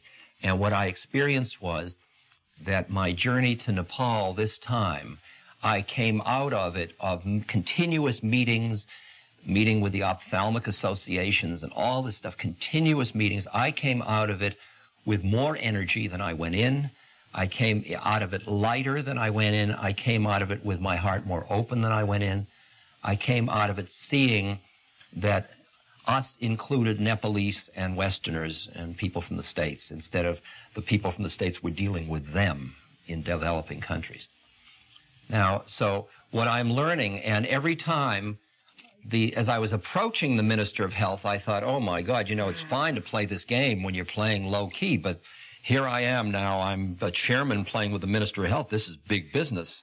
And is that going to suck me into losing my consciousness into it? And what I had to do was just keep reminding myself and keep waking up until I met him and we met behind it, and then it started to be play from there on in. And so what I'm learning is how to take the stuff of daily life and convert it. During the break, one of us asked me, how do you keep from burning out? Well, the answer to how do you keep from burning out is the injunction that the Bhagavad Gita, which is one of the sacred texts of the East, enjoins, which says, do not be identified with being the actor. It's one of the key things. In other words, when you drive a car, most of you do, and you are roughly hurtling through space with about 4,000 pounds of steel or something, seem like it, you're doing that, making incredibly subtle and complex decisions about centrifugal and centripetal force. and rates of deceleration and all that. And all the time, you're usually tuning the radio, thinking about where you're going, watching for police. Who knows what else you might be doing? And all the time, you're doing all that, and you're doing it on what you could call base brain. That is, you're doing it without being somebody who's driving, and yet driving is happening. Well, it is interesting how you can cultivate a place in yourself that is at rest, even as you're full of activity, so that the activity doesn't wipe you out because you aren't doing it. You can take a long trip. Like people say to me, I'm on a tour now of 60 cities, which means that between now and April 15th, I'll do 32 cities. I'll be in a different city every other night. So I get on the plane every other day. I go to airports. I carry bags. I get off, meet people, get up, give lectures, go to bed, get up, etc. People say, what a demanding schedule. It must exhaust you. You know who'll say that to me? Like a woman who's raising 3 kids. I'll say, are you kidding? I said, I look at your life. What a demanding schedule. It must exhaust you. I said, I don't know, just like you. I get up every morning, I brush my teeth, I get dressed, then I do stuff all day, then at night I take off my clothes and I go to bed. And then I start the next day. That's what you do. But you see, the minute I have a model of travel, something happens, interestingly. People say, well, I'm traveling. And they get so caught into what you call the dramatic storyline of it, that you wipe out. You wipe out because you milk the drama of your own life, if that isn't too crude an expression. And you learn how to not, like, what a day I've got. Instead of, okay, you do what's immediately on the plate in front of you. If you're here and you got to get there, you get in the car and drive there. And then you're there and the next person comes in and you meet them. And if you keep overriding it with the whole storyline of, well, it's 10 o'clock and I've already done 4 and I've got 6 more and will I do it and all, you'll wipe out. On the other hand, if you just do the next thing and the next thing and each thing you do fully, constantly pulling your awareness, noticing where your awareness is and bringing it back, you keep coming into a resting space just as you're doing it. And then it's just event after event after event and you end up being at rest. And I'm learning how to do this. I don't know how to do it. I know it's doable because I know beings who do it. And I just have to learn how to be in the doing rather than get lost into the doing and lose the being. That's the whole process. And this is just a mechanical technique. There are techniques called the witness, which is cultivating a part of you that notices what's going on. Like most people, when you get agitated or angry or depressed, boy, am I depressed. See? Now, if you came to me and you said, which people do, well, I'm so depressed. Right? Yep. You're really depressed? Boy, am I depressed. Is every part of you depressed? Yeah, I'm completely depressed. Is there any part of you that isn't depressed? No, I'm completely depressed. You're noticing your depression? Yup. Is the noticer depressed?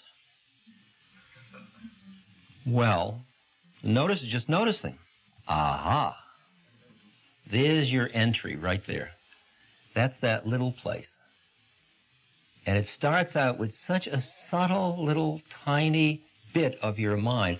99% of your mind is depressed, and 1% is noticing.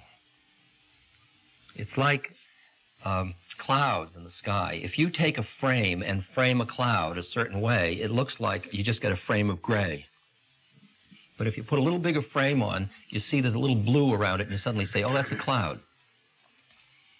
It's the same thing you do with your thoughts.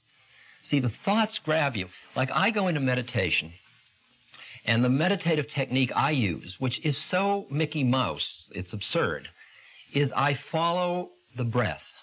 This is a Southern Buddhist Theravadan technique. It's ancient. It's an ancient technique.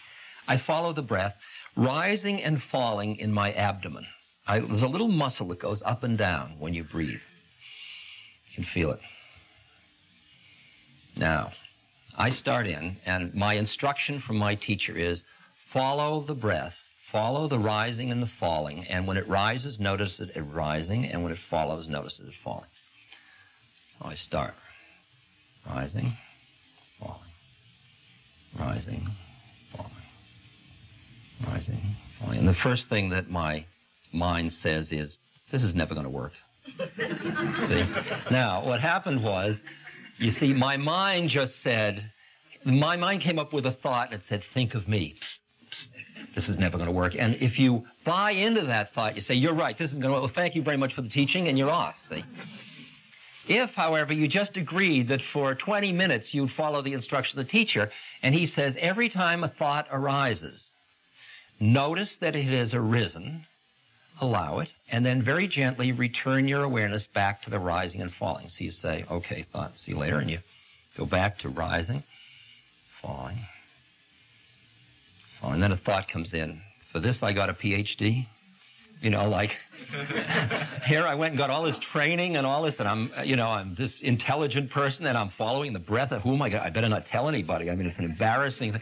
Well, what'd you do all summer? Well, I followed the muscle rising and falling in my abdomen. Don't you have anything more important to do? You see, I mean, you can feel where that is in relation to the cultural context.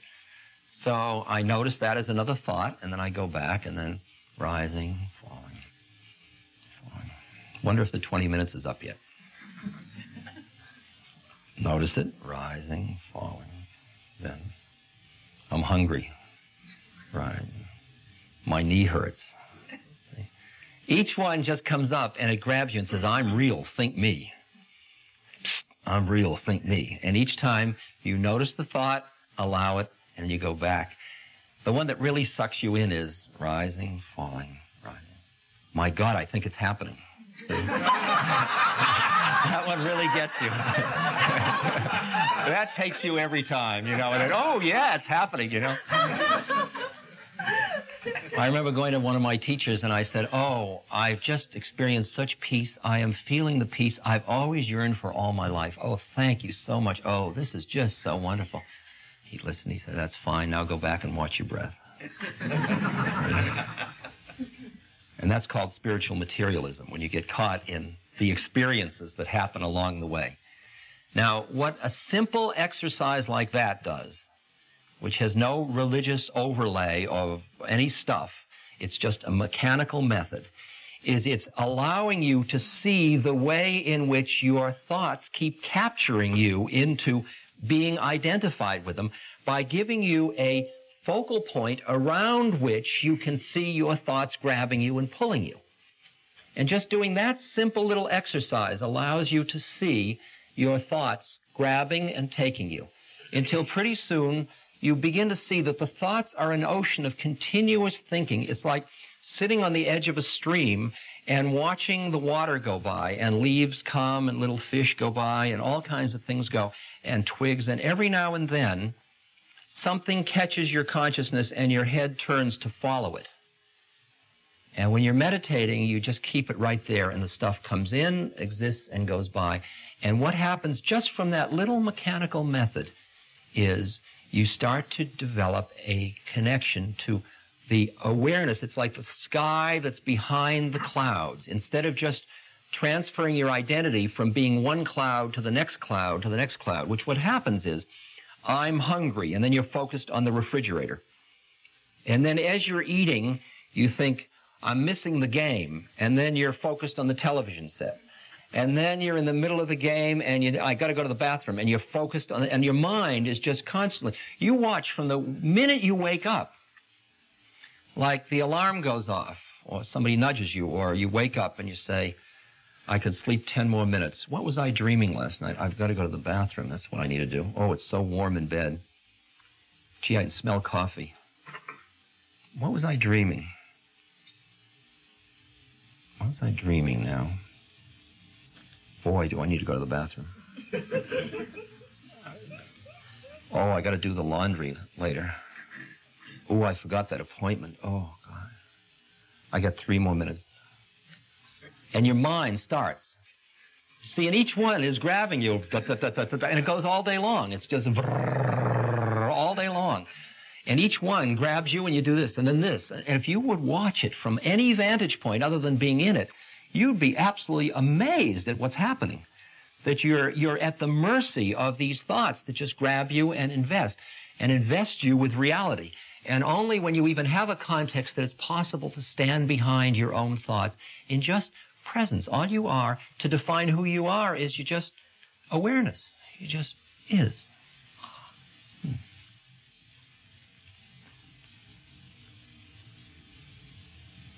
Questions, sir?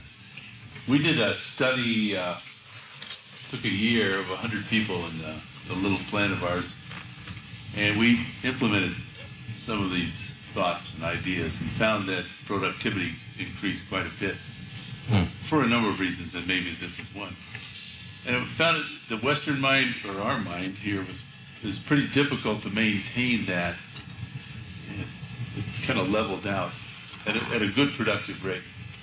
I wonder if you've had some experience about collective groups in the Western arenas going further with it. Well, the whole idea of sharing the journey with other people is extremely useful, extremely strong, because when if you're alone in a marketplace where everybody else is, like if you look at the sequence we're talking about, some people are on their way up the first round. Some people have plateaued. They see the finite limits of the game, and they're starting to go for another plane. They're starting the second level up. If they are all surrounded with the people on the first rise, everybody doesn't understand what they're doing. They get no support for it at all. What's ideal is if you're surrounded with people who are at this next level with you, and ideally even some people who finish that one are on another tack even, that can keep doing that. That's what teachers are about, and gurus and all that idea of somebody that's gone beyond that and is sort of helping you not get caught, mirroring your caughtness back to you. And it's called, in Hinduism, the Sanskrit word is satsang, or in Buddhism, sangha, or in the community or the fellowship in Christianity. It's a group of people that come together to agree to help each other awaken. Now, it's very hard when there is no either manual like a holy book or a teacher to help everybody, because otherwise everybody keeps reinforcing the way they're caught. So it's extremely useful to keep having some either method or text or person or group that keeps pulling you up. And what I think is, when I talked about consistency and truth, is that as you start to grow now beyond the stage of success in a worldly sense and start to deepen your understanding of who you are in the broader social context, it may well be that the nature of your friends change, that a lot of your friends who you picked or who picked you that were relevant at one stage of your life, they don't want to change or grow, and you find that you're starting to be a little bored with being with them, and you feel embarrassed by it and discomforted by it. And that's part of the inconsistency of growth, that sometimes you start to look around for new kinds of friends to be with in order to help you grow. The nature of a self-propelled group, like the one you might be talking about, is the nature of the contract you enter into with each other. And the first of them are things like truth and the contract to help each other grow. I mean, like our board at Seva, we are very unlike the Red Cross, where the board comes together. They may be people that come together to serve on the board and make decisions. We come together in order to work on ourselves, in order to be the instrument of service, rather than just stand back and do service. So the contract with each other is, would you all help me awaken? So that when one of us gets caught, the others are there to help each other. That's quite a contract between human beings. So you examine the nature of what the group is together for. And if the group has some sense of where it's going in terms of what freedom is and what quietness of mind is to increase productivity, increase satisfaction, increase having some control and mastery, control over your own life, not just control of the environment, control of your own life, so you free yourself from your own addictions, then what you really need is a contract that allows you to help each other. And that has to be spelled out. And it's risky. It's scary. Because most people don't want truth from each other. They say, I won't wake you, you don't wake me. Questions? Yes. I know I'm interested in doing some things with some organizations or even going for a period of time somewhere and working or studying, doing both, like working with silver or something like that, which I don't know if it's appropriate. How does one find out about what organizations there are available to work through, that you might be able to go to places where there are needs to actually be there with the people? You're talking about organizations, opportunities for your own growth? And I'm talking about opportunities. Well, it would be for my own growth, but it would also be, say, like going to some place like India to work with an organization like, is it Seva, or with some of the other organizations? How do we find out? Where do you find out which ones are appropriate for you? That actually isn't as easy a question as all that. It would be nice if there were a huge computer network that would allow you to feed in, I have this many hours or days or months, and I have these skills and these talents, and out would come your airplane ticket. That's what I like. I know, we all like it. But what we have is quite a hit or miss program. I mean, what you do is you look at what your skills are, and you lead with your skills, because if you're going, the vehicle through which you are there is your skill. If you're an administrator, you've got those skills. You are a being that has a certain skill, but you don't sell being, you sell skill, and then your skill meets another person with their skill, and then together you be. That's what the process is. So, like somebody needs help, and you're a helper of a certain kind, you come together.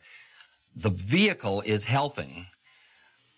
But the nature of what the juice is you just meeting as fellow beings behind the helper-helped role. See, this whole book is how not to get trapped in being a helper and to help. And one of the, I think once you do that, you look around for the professional groups that are connected with your skill, and then you explore with them where the opportunities are, like in education. There are books this thick of educational opportunities for teaching in developing countries. Nursing, administrative, things like that. Unskilled labor, though, I mean, developing countries have a glut of just that. And when you're busy, like Seva is busy empowering the Nepalese, not sending in Westerners to do the jobs. So we're busy training Nepalese doctors and training ophthalmic assistants and getting the Nepalese to do the work so that when we leave, they are more powerful than when we came in, not impoverished. So we are not a resource for sending people to developing countries. So you've got to hear whether the role you're going to play. See, it's interesting whether your role in relation to other human beings empowers them and frees them or entraps them. And there are ways of doing good for other people that actually diminishes them in your act of doing good. It's a very interesting thing that if you are getting a rush off doing good, if you're getting a sense of righteousness from being a do-gooder, you're doing good, the person you do good to has to feel the effect of that. And they feel somewhat. It's interesting. In the old days, I was a psychotherapist in a previous life. And I needed to be a therapist. So I was identified with being a psychotherapist. The result was that the person in the room had to be the patient. If you can hear that. And my need to be a therapist kept them being the patient. And in fact, now as I look back, the horror is that I actually punished them when they got better because they didn't need me as much and I needed to be needed. I mean, that was my problem. And it's the same thing that if you need to be identified with your role for your own adequacy, what you do is tend to force other people into symbiotic or complementary roles, and you don't let them out of them. And then you only meet in the roles. You don't meet in the space behind the role. Now, when I'm with somebody in a role, I may be helping somebody, like I work with AIDS patients, and I may be going in and holding somebody or changing their sheets or whatever I do with somebody. My vehicle is doing the stuff. I'm here. If they wish to come up for air and be here, that's fine. If they want to stay being an AIDS patient that's suffering, that's up to them. I have no right to take away their right to stay in their role. All I can do is create an environment that allows them to come up if they want to. You can't force another person to give up their suffering, but you can create an environment where they can come up for air if they want to. And that's the same one of playing your role, say, as an administrator with people around you and being impeccable in it and making demands and standards and all of it, and yet not being so entrapped in your role that you force everybody around them to be caught in their roles. But that even as you're fulfilling your roles, you are in them but not of them. And then often you and a secretary or a staff person and all keep meeting in the space behind it. And the relationship keeps feeding both of you, even as you are impeccable at the level of playing the roles out. Talk a little bit about your relationship now with God, the roles that each of us plays. I am a Jew, I am a Christian, and the difficulty with those roles that we put on. It's a struggle for me. When you say I am, anything that follows that is a limiting condition. Right? The only truth, the closest to truth, that since all words are lies, the closest to truth you can get is just the statement I am. The minute you put a limiting condition on it, you define out what you aren't. Right? You immediately make an us and them, or a, me and that. All right? So, by my saying I'm a Jew makes me not all the rest of it. And then I say, but I was born a Jew. What does that mean? And then I can be cute. I can say, well, I'm only a Jew on my parents' side. Right? And I hear that from my point of view, what I'm trying to do is to learn the lessons of this birth. I'm trying to learn that everything that is on my plate has been given to me as a curriculum through which I can become free. That's the way I see the universe. I'm giving you the advanced course right now, but that's roughly it.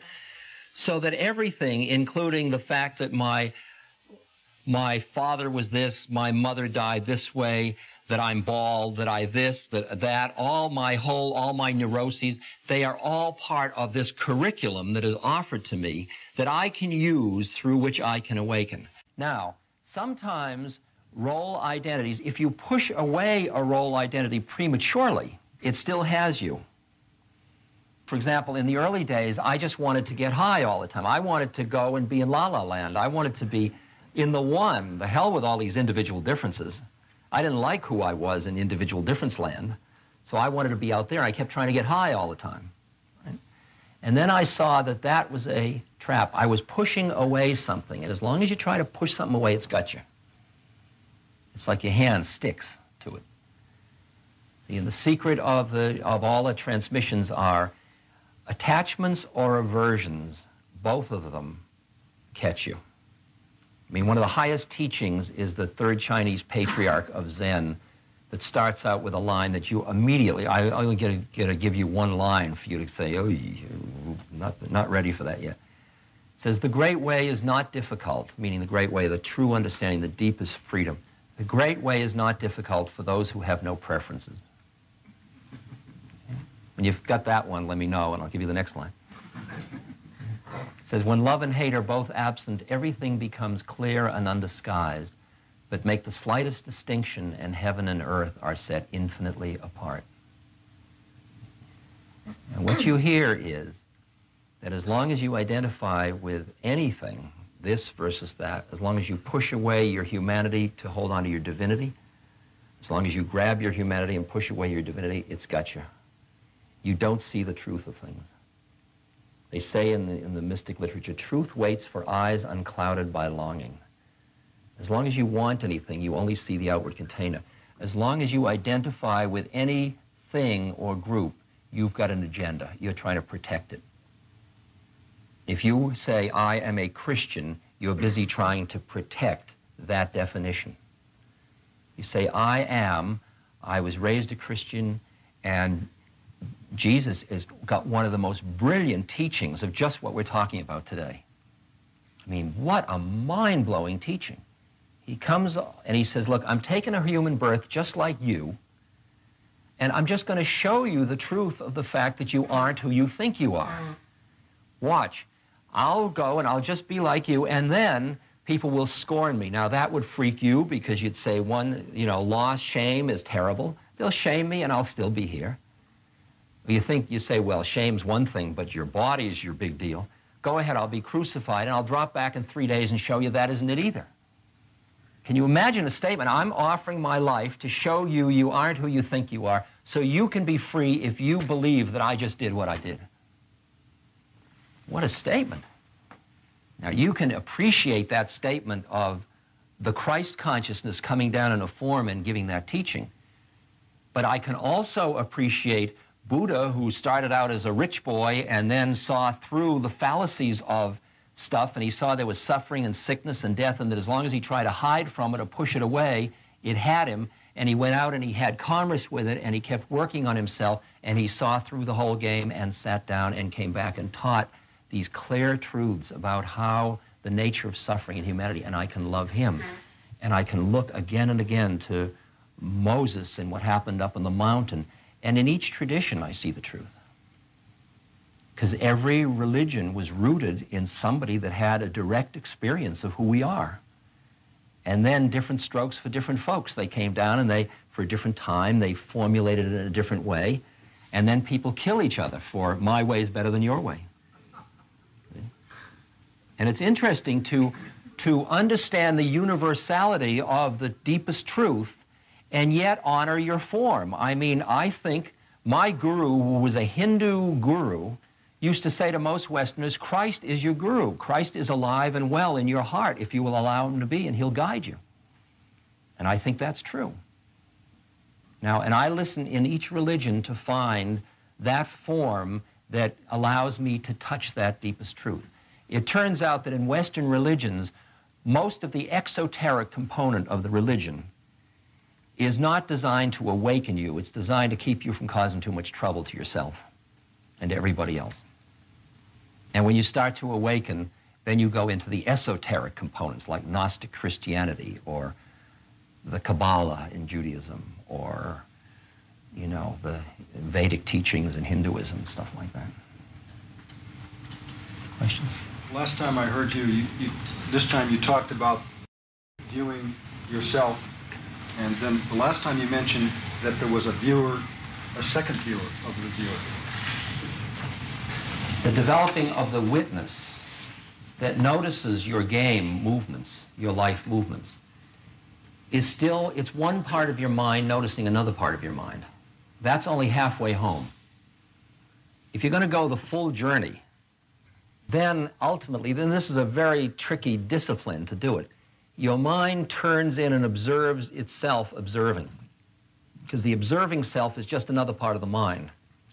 And then at that point, if your mind is disciplined enough to do that, you go through a doorway, and then you come into the space where you are no longer in your thinking mind. You are behind your thinking mind, and that's the thing that Greenspan was talking about saying awareness is below conscious intellect, is infinite and equal in every human being, perhaps in every creature. That's the one. And that's the one where you are no longer witnessing yourself. There's no more self-consciousness. You just are the thing itself.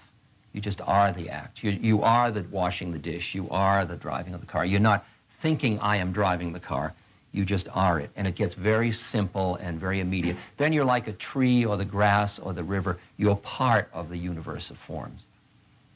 As Gandhi said, when you die into that completely, then you find yourself in the service of all that exists. It's just natural. It's your recreation and your joy.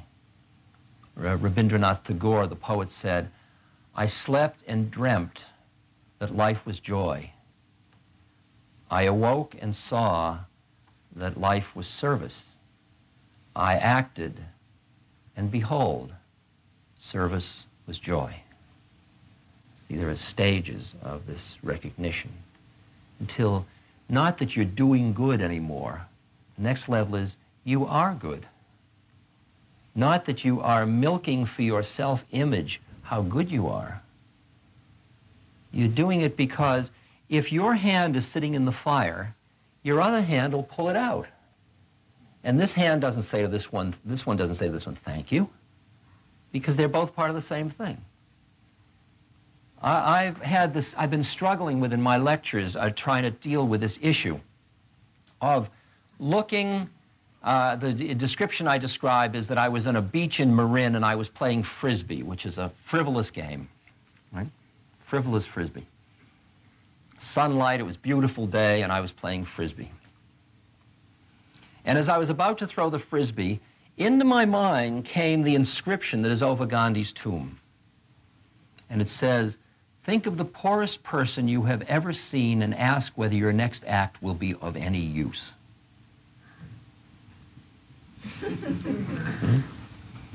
Do you throw the Frisbee or don't you? See, what you and I do most of the time is we have little category compartments in our head. Well, I've done good, now I can play golf. And when I'm playing golf, I don't really want to think about those starving people because they'll ruin my golf afternoon. But now you call me and you say there are blind in Nepal, I'd like to help. And then you get a good feeling about yourself, and then after 3 pounds of good feeling, you can have, 2 ounces of pleasure. And you got we have these very subtle ways of playing, of compartmentalizing our life. But I'll tell you, there is another level to play the game from. Because if you think that your happiness can be had through denial of something else, you've got to realize that part of your energy is involved in that denial process, and it's not free energy. And there is another level where you have gone out and you have what's called embraced it all into yourself, and there is the poverty and the suffering and the joy and the pleasure, and there you experience your own unique role in being part of an incredibly affluent society that has tremendous resources to work with. And instead of turning away to grab that and then going back and then turning away to grab that, you embrace it all, and then you do what you do. And you hear that your acts can't be done by a rule book, and sometimes it involves playing Frisbee, and sometimes it involves service. But no longer are you denying, you're allowing. You're allowing and appreciating, because you're hearing the unique part you have to play in the total structure of the dance, of the game of life. And you're just playing your part the way an oak tree does or an elm tree does. To make believe you're not part of an affluent culture is dishonest. But to make believe there aren't developing countries where there are people at this moment starving and blind is also dishonest. And finally, you have what they describe in a smile on a Buddhist statue, the smile of unbearable compassion. You bear what's unbearable. There is so much suffering, and it's all us. See? You go up in your consciousness, you see we're all us, and then you come down and you say, but it's my television set.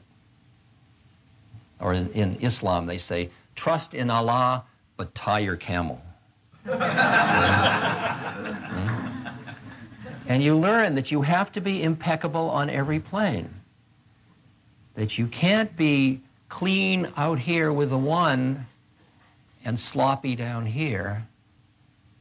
From a long time, I was helping my audiences get out there. And then I looked, and there were a lot of audiences out there in La La Land. And my teachings were, learn your zip code, get your act together, get a job. Grounding people. And you find half the audience you're trying to say, go, fly, dance, play, and the other you say, come on down and get it together. Because finally, we have to have it all. If we're going to honor our humanity fully, we've got to honor our divinity, our humanity. We've got to honor that we are part of the one and live it, and we are also separate. That we have fears and pain and grief out of our separateness, and we also have absolutely safety and invulnerability out of our oneness.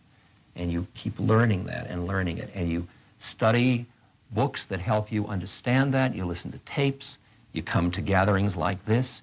You examine, you explore your own silence, you start to quiet your mind, you start to look to cultivate what is that quality of softness that allows me to be part of the universe rather than separate from it. This all becomes part of your agenda and finally part of your bottom line. One more. One more. In your 5 years since some of us in here have seen you before, are you finding there any change in our culture, business culture primarily? Are businesses, business people more open to looking and searching and maybe questioning the values that we've had and the roles that we've been in? There are some very interesting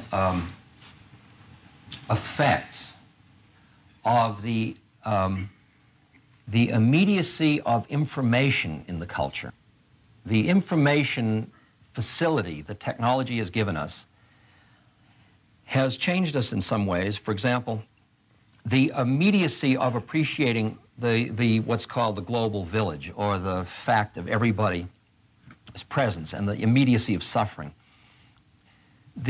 I'll list the things. The bomb, which means the presence of the potential of not living. So you've got to live with death presently, immediately.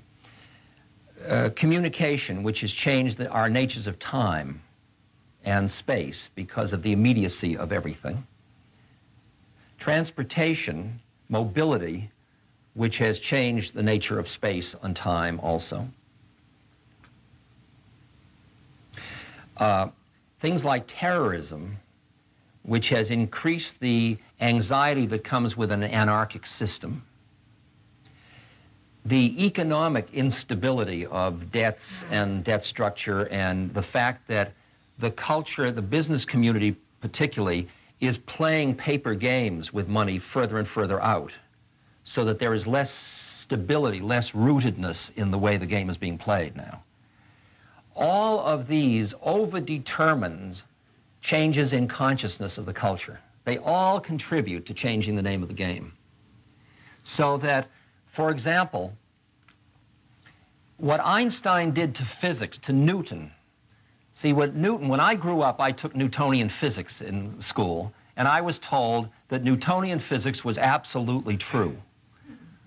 I mean, I remember, it seemed like a few years ago, and then Einstein came along and he said, well, it's relatively true depending on where you're standing. Now, Einsteinian physics is taught, and everybody assumes that, and it changed the whole game. It took what I was taught was as absolute reality, and it made it relative reality. Didn't make Newton a liar. It just made him relatively true rather than absolutely true. Well, all this stuff is doing the same thing to the cultural stand you're having anywhere, that the information facility is making your reality relatively real but not absolutely real, because you're having all these other realities presented to you. You're not growing up in a village in Iowa where you don't know anything but what's going on in Iowa like just one generation back was doing. You're knowing too much all the time. I mean, a kid in Iowa, by the time he's 12 years old, has vicariously through television lived out hundreds and hundreds of roles. That's a whole different world of view than the kid that grew up in Iowa 2 generations back, where he dreamed of becoming the postmaster in the post office. I look at my audiences now. 20 years ago, my audiences all looked a certain way. They had all either come to me through drugs or through Eastern mysticism and philosophy. My audiences now, and I'm saying the same thing roughly that I was saying 25 years ago. I'm sorry, but nothing changes. It's the perennial philosophy. My audiences are now, first of all, my audiences in those days were at narrow age range of about 10 years, between about 15 and 25. My audiences now are between about 20 and 80. Over 75% of them have never taken marijuana or any drugs or any Eastern philosophy. Who are they? What are they doing there? Why would they come here, a flake named Ramdas? I mean, what is it? I don't understand. I only can assume that there is a shift in the cultural context that has to do partly with the anxiety of the times and partly of the receptivity to these kinds of ideas. Maybe the culture is ready at this moment. Maybe that's what affluence finally does. People burn out how much they think they're going to get happiness through what they can buy and acquire. Either they do it directly or they do it vicariously, because they look at the faces of their hero figures and they don't see happiness and contentment. Frank Sinatra is not a content man. I don't know that he's a hero figure either, but he is partly. But that's the problem, that we are seeing the limits of our own culture as a certain mythic culture. And that limit that is becoming visible through our hero figures writ large on television, so it's Dallas and Dynasty and that kind of unhappy meanness and sadness and greed and fear that's involved in those kinds of shows, and those are our big images, that makes us ripe. For the next step of a journey, there has to be some despair. There has to be a realizing of the limits of one level before you will ask the next questions, because it's threatening to even allow that there is a meta system when you're still trying to milk the initial system. Okay? Thank you very much for sharing this time. This has been what comes out of me is so much a function of who's there, and I want to honor the willingness everybody has to come in together and share it, because the sharpness of your minds brings out stuff in me that a different audience wouldn't bring out at all. So, thank you.